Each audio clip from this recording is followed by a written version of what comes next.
Hey, and howdy, and hi, welcome to another video. Thanks for dropping by. Do you like trading card games? I love trading card games. Do you like Pokemon? Magic the Gathering? Maybe a few others that I haven't, tried before, like the One Piece card game.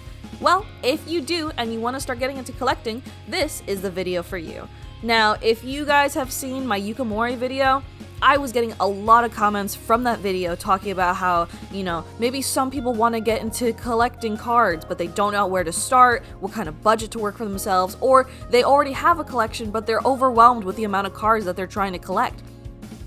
I decided that I want to put out a little guide, maybe to help you start in your collection or to improve how you currently collect. And that's just because I want to share what I learned so far in my journey, because let me just say, I have made many mistakes when I started, and they're still haunting me to this day, especially for my Magic the Gathering collection. But we'll get to that in a bit. But yeah, if you're interested and you want to learn how to make your most efficient collection for Pokemon, for Magic, for whatever it is you really like, then keep watching. I will get into it. But aside from that, let us begin with the guide.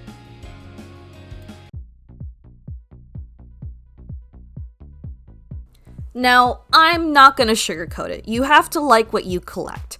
And I have to preface this because a lot of people get into trading card games, especially Pokemon nowadays, thinking that they're going to make a quick buck, that they're going to get rich quick if they get these specific cards. We're not talking about that. We're talking about, this is what I love. I love this set. I want to collect the cards from this set. That kind of mentality. We're not talking about stonks. We're not talking about any of that. We're talking about genuinely liking what you are collecting. That is the most important part here. That is the part that's going to get you through the rough parts of collecting. If you don't like what you collect, don't collect it. That is plain and simple, cutting the fat of it. You got to like what you collect. And in terms of what you collect, you also have to decide, what kind of things do I want to collect? Now, we're going to start with Pokemon first, because that is, one of the ones I'm more familiar with. It's also, a little different. We're going to be mainly talking about Pokemon and Magic the Gathering, because those are the ones I'm most familiar with. Let's start with Pokemon. Now, for Pokemon, there's a ton of different ways you can collect stuff. The first is by set. Do you like Stellar Crown? Do you like Twilight Masquerade? Is Temporal Force your favorite to collect? Maybe you like some of the older sets, like from the Sun and Moon era, or maybe you're a vintage collector. Maybe you want Team Rocket Returns. If you want to collect by set, if you want a master set, those are completely different. You'd have to look for the entire card list and stuff like that. And it's a lot easier to check the values of them because those are very well documented on TCG Player. And you can find out which rarity everything is and, where best to get them. But if you're doing it by set, make sure you look into everything that's involved in the set, because what not a lot of people realize is that in specific sets, sometimes there's promo cards that you'll miss. Sometimes there's, reprints of the card that you don't want to accidentally get because it's the same artwork that's used in the set you're trying to collect. There's that. Aside from set, you can also do what I'm doing right now, which is collecting by specific Pokemon. If you have a favorite Pokemon, you can collect from, maybe every Furret card like I'm doing. Maybe your favorite Pokemon is Arcanine. You want all the Arcanine cards. But please, be aware. Depending on what your favorite Pokemon is, because some Pokemon only have like 2 cards, 5 cards maybe. If one of your favorite Pokemon is a more popular Pokemon, I'm gonna warn you right now, it might get a little pricey. Especially if you say your favorite Pokemon is Charizard. Godspeed to you. I'm so sorry. You got your you got your work cut out for you. Godspeed. If your favorite Pokemon is Charizard or Pikachu, good luck, buddy. I pray for you, because my gosh, that is not going to be an easy time. But if you have a favorite Pokemon that doesn't get too many cards, obviously easier street, good for you. My favorite Pokemon Furret only has 10 cards. So that one, it's not too bad of a collection. But for those of you with the more popular Pokemon, good luck. We'll get into budget later. But don't feel intimidated just because, of the card prices or of how many, cards in it. First, do you like the Pokemon enough to go through that pain? Aside from favorite Pokemon, you can also go for favorite artist. Like I mentioned before, my previous video, I started out with my Yukimori collection. That is the artist that I'm currently trying to collect all the artwork for. There's a lot of different artists for the Pokemon TCG. It's the same thing for Magic the Gathering. There's so many different artists, and if one of them resonates with you, why not go ahead and see that all the cards that they've made in their time? And if you really, really like their art style, why not go ahead and collect them? I really, really like Yukimori's art style, and there's several other artists that I really enjoy for the Pokemon TCG. But we'll get to them into the future. First, I gotta finish Yukimori. And then, for Magic, it's the same thing. You can collect by sets. You know, if you really like Aether Drift, if you really like Tarkir Dragonstorm, my favorite's Bloomborough. I currently have a Bloomborough collection right now. You know, you can collect by set. Just be aware that for Magic the Gathering, they also have Rarity, so they have commons, uncommons, rares, mythics. Keep in mind for Magic the Gathering, they also have showcase cards, which are alternative versions of current cards, kind of like what Pokemon does with the illustration rares and stuff like that. Showcase cards are basically in a very similar style. They all have a similar border and stuff like that, and they're alternate arts of, you know, the cards in the set, such as the Bloomborough cards, which I will show right here so you guys know the comparison. Keep in mind, it's gonna get a little weird when you're trying to collect Magic stuff, because sometimes some cards can get right past you. Like I said, promo cards, the showcase cards, the very, very highly sought after anime cards, depending on the set you're collecting, because if you're trying to collect Wilds of Eldrin, good luck. And like I mentioned before with the Pokemon, you can collect your favorite artist's card. I know a lot of people do that. I really want to do a Peach Momoko collection one day. I love Peach Momoko's arts, and I love the Secret Layer cards that they did for the one Halloween drop from last year in 2024. That drop was beautiful. But yeah, aside from that, you can also get a little creative with Magic. Maybe you have a favorite Planeswalker if you want to collect all of their cards, or maybe you have a favorite, I don't know, type.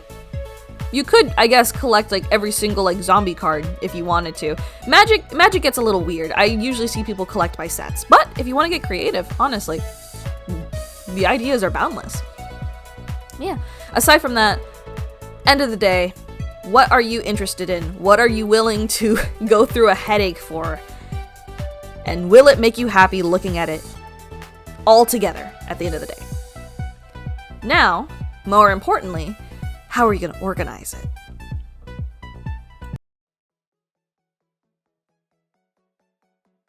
Now, I know I set us up for organization, but we're actually going to take a very quick left turn right here because we have to get to the most important step before organization. How are you going to protect your cards?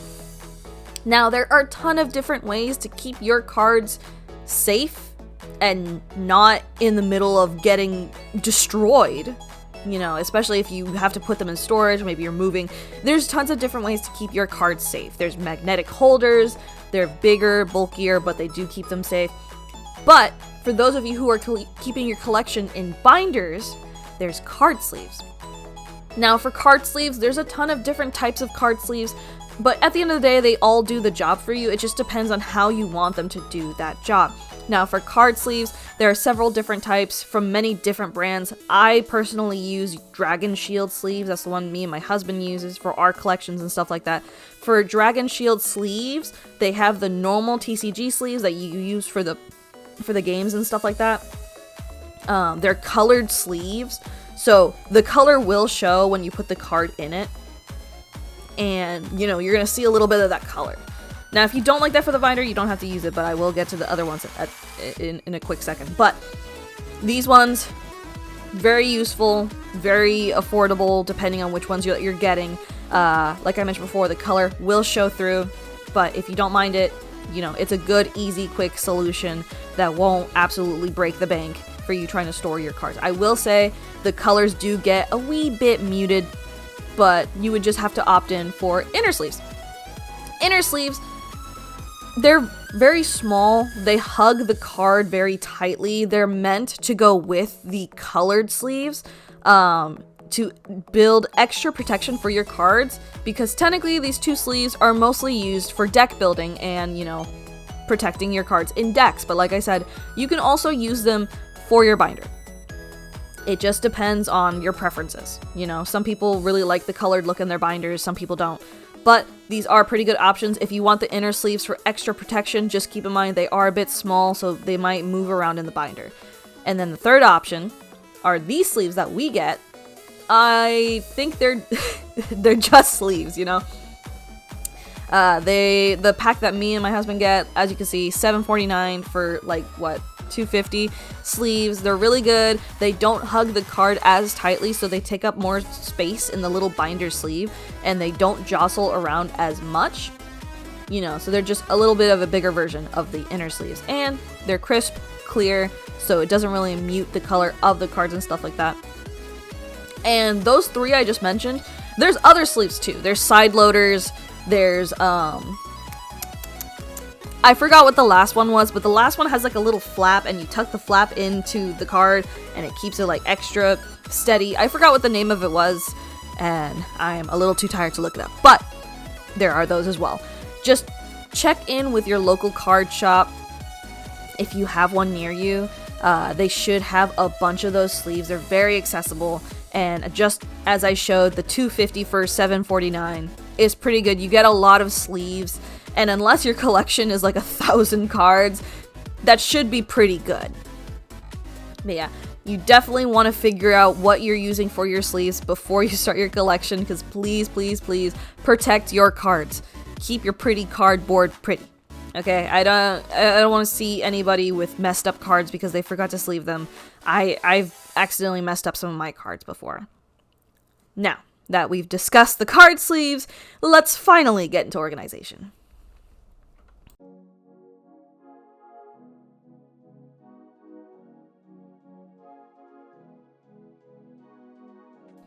Organization! We're on the long part. We're gonna start off with the bulk. For those of you who have bulk cards. Alright, listen up. I know you didn't want to hear this, but you gotta hear it. You gotta organize your bulk. I'm so sorry. I'm so sorry, sweet summer child. You gotta organize your bulk. If you are the type of person who has so many cards because you actually enjoy this TCG game, you collect the Pokemon cards, you collect Magic cards, organize your bulk. Set yourself up for success if you ever have to go back because you start a new collection and you already have gotten like packs and stuff from that collection. Save yourself the trouble. Organize it. It doesn't matter how you do it, if you do it by card types, by mana type, by Pokemon type. It doesn't matter. You find a system that works for you. You can organize it by set, by creature type, by... It doesn't matter. Fix up your bulk.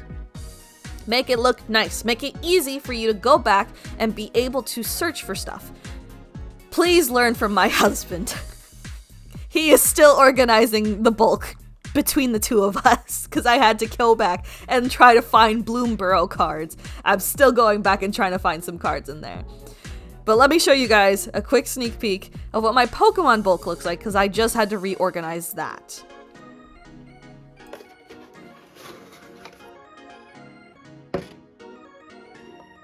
As you can see, this is all organized by dividers that come into the ETBs. I reuse those to organize each section. As you can see, these are my normal Pokemon. These are my fire Pokemon. This should be either my water or electric. It's hard to grab with my hands. Okay, water. Electric should be after. Nope, grass. I was wrong. Let's ignore the grass. Fighting, psychic, and so on and so forth. My energies are in here. They're in their own separate container where they're contained. I also have some sleeves and the Poké tools and other stuff inside. And then inside the box in the storage are all my energies right here. These ones don't have dividers. They don't really need them. I've organized them by type as well, so I can just quickly find what I need.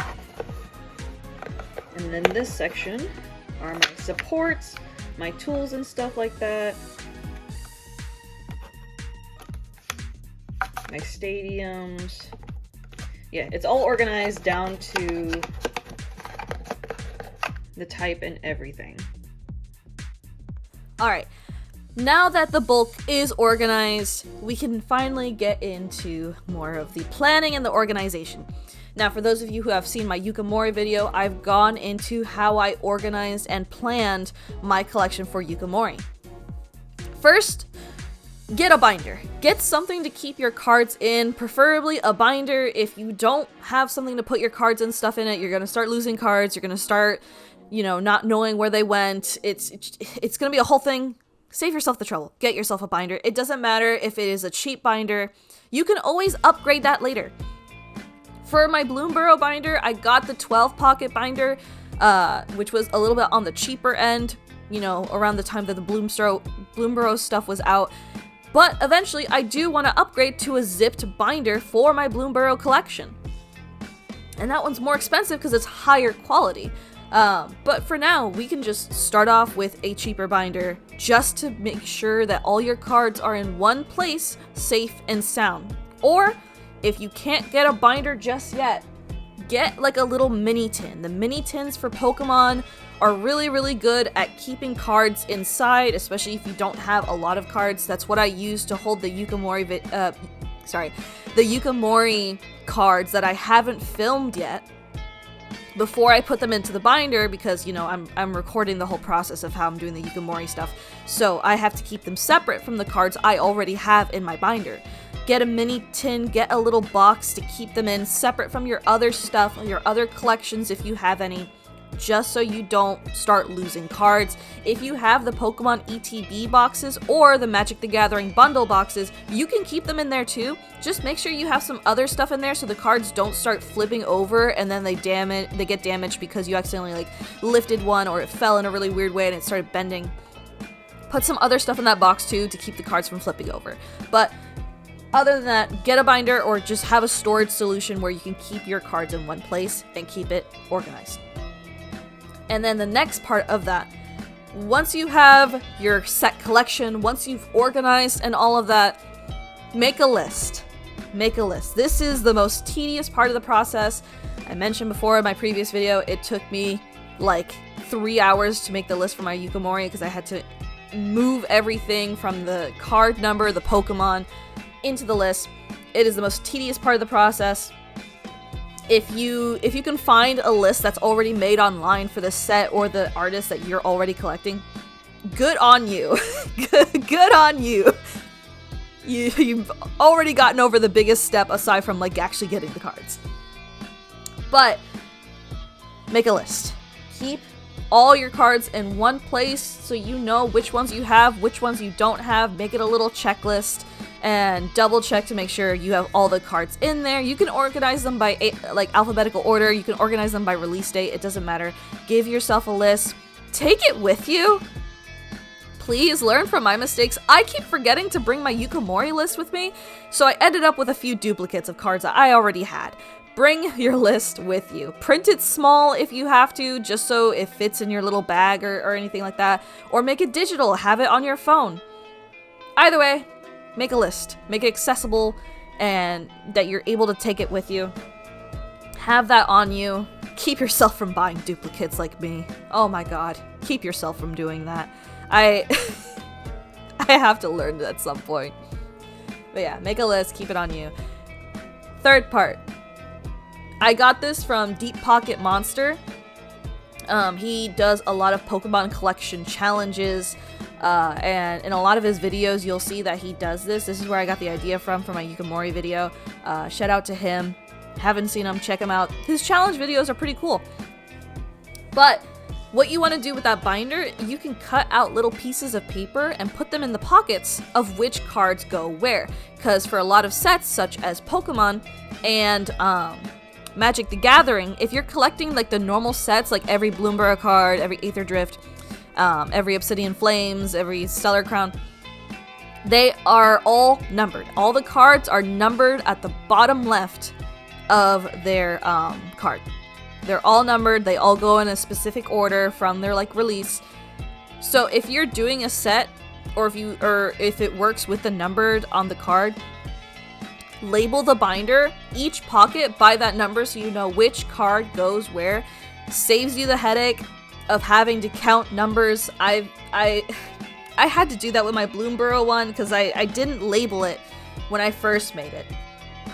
And I'm going to show you guys here why you should label your stuff. And we're going to compare my first binder for the first like TCG collection I started doing, which was the Bloomborough collection when I started getting into Magic the Gathering. As you can see, I made a list for this one as well for all the normal cards. However, we're going to do the art card section just so there's not too much of spoilers before I show you guys the complete thing. But as you can see, none of these are numbered. None of these are numbered. None of these are numbered. These aren't even sleeved yet, which is, you know, a terrible habit I really need to fix. But as you can see, these are all labeled by number. And the mistake I made when I was first making this binder is that I didn't number them. So every time I put in a new card, I have to go, okay, this is card 12, so that'd be like 4, 8. Okay, it's gonna go right here. So that was the first mistake I made with my first binder, because none of these are numbered, so I have to count every time I want to put a new card into the correct slot. And I did that with all the normal cards as well. And keep in mind, here's a sneak peek. All this, none of it was labeled. None of it was labeled. As you can see, the numbers in the set, they are numbered, so 6, 7, 8. I had to count individually to make sure that they're all in the right spot. And as you can see, these ones are in fact sleeved now. So I did go through and sleeve all the normal cards, but of course these cards haven't even been sleeved yet. So I started out really rough. And then meanwhile, with my current Yukimori collection, as you can see, same thing, we made the list's here, but in comparison, everything's labeled so I can easily find it in the binder, and look at that. Things are sleeved to keep them from getting messed up. So even if they do pop out of the sleeves, which is on the fault of the binder because it's a cheaper binder, but they're nice and protected from the get-go instead of having to wait for their turn to be sleeved. So overall, I think, you know, major improvement on the way that I collect cards and how I put them in. Because now I don't have to struggle to be like 1, 2, 3, you know, to keep doing that process. Making sure you are prepared, organized, have everything planned out will save you a lot of headache. I have had so many times where my husband has told me, "I told you so," a lot, because I just wasn't prepared when I first did my first collection. I did not know what I was doing. I had just gotten like hardcore into Bloomborough. I've learned a lot since then. Learn from me. Please, learn from my mistakes. Don't repeat them. Don't do it. You won't be in for a good time, I promise. But yeah, for all of that, just make sure you are ready, organized, you've got everything under control. And here's the most important part of planning. Your budget. Like I mentioned before, depending on your collection, it's gonna cost you a pretty penny depending on what you want. Like I said, if you're into Pokemon, you're trying to get all the Charizard cards. Charizard's very popular. Heck, his 151 special illustration rare card is like $200, $300. It's crazy. God forbid you want to collect all the Umbreon cards, considering that the Prismatic Evolution special illustration rare is 1,600. Make sure you do the research before everything else. Do the research and make sure you are okay with how much it's gonna cost in the end. And for those of you with bigger collections, pace yourself out. Don't just get everything right off the bat.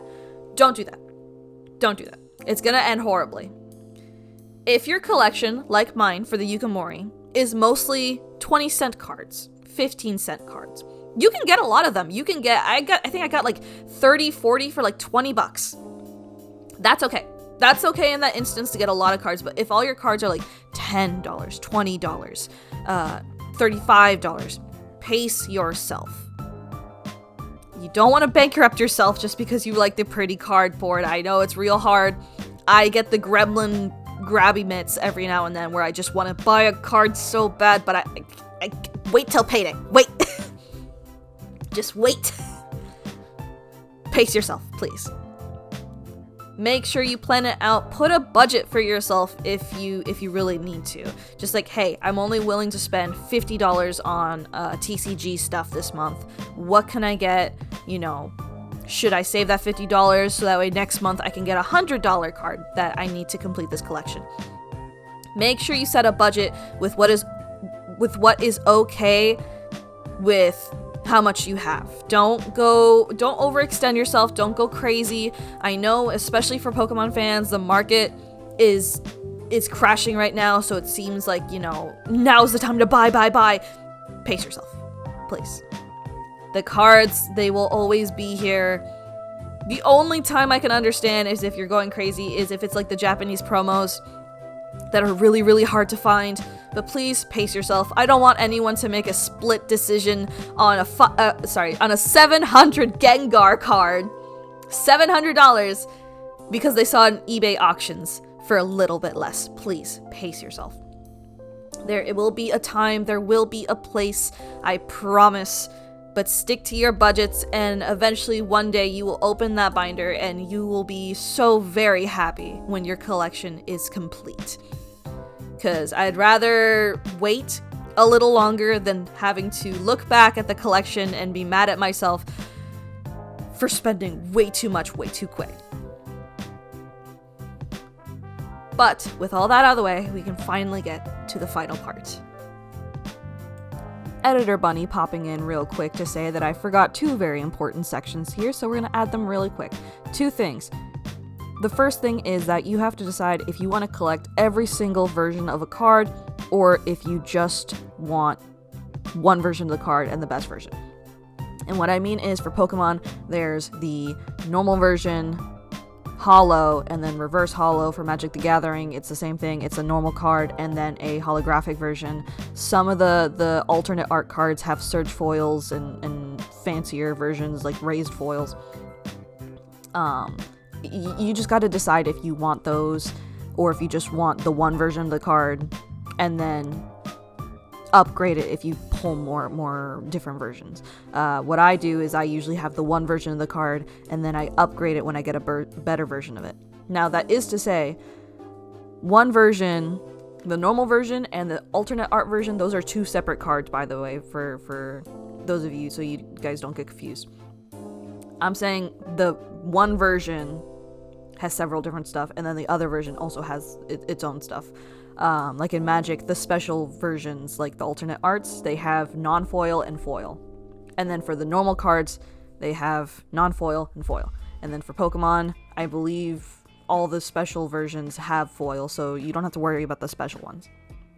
And then, second thing, if it's not within your budget to collect English cards, I would highly recommend, it's scrutinized a little bit, but it really doesn't matter. They're cards at the end of the day.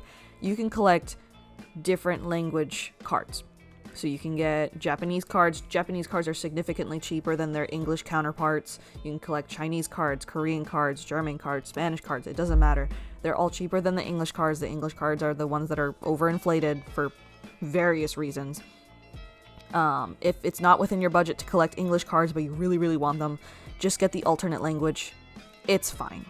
You know, I don't know why some people make a big deal out of it, but you can do that. That is an option that you have. I have some Japanese cards for some cards that I just couldn't get because they were out of my budget. And they look fine. They look fantastic. Heck, they're even better quality than English most of the time. But yeah, aside from that, on to the next section.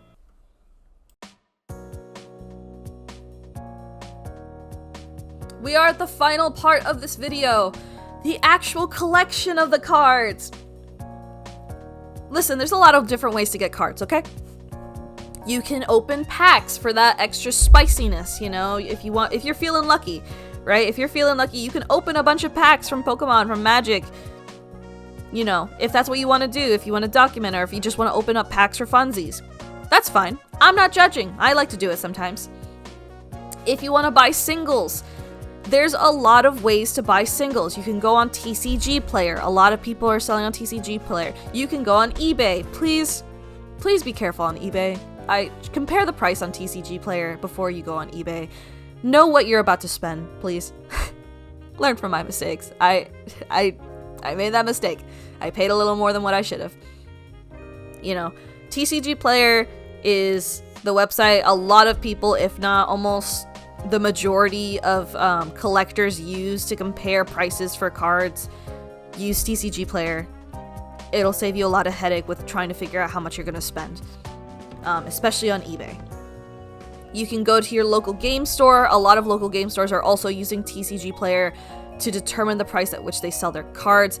Head to your local game store. You might find a lot of hidden gems. I found a stamped EX Delta Species card at one of my local game stores, and that was just a diamond find because I just haven't seen a lot of listings for it.